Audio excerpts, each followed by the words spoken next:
భారతదేశంలో ఇప్పుడు ఒక సంక్లిష్టమైనటువంటి పరిస్థితి.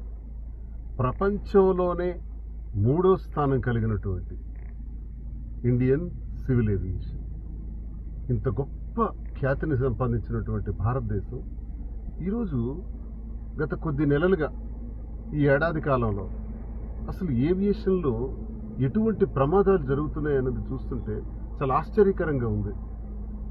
ఇదంతా ఒకసారి బాగా గమనిస్తే, డీప్గా ఒకసారి ఈ వ్యవహారాల్లోకి వెళ్తే ఎంతో కొంత ప్రభుత్వ నిర్లక్ష్యమే కనబడుతుంది.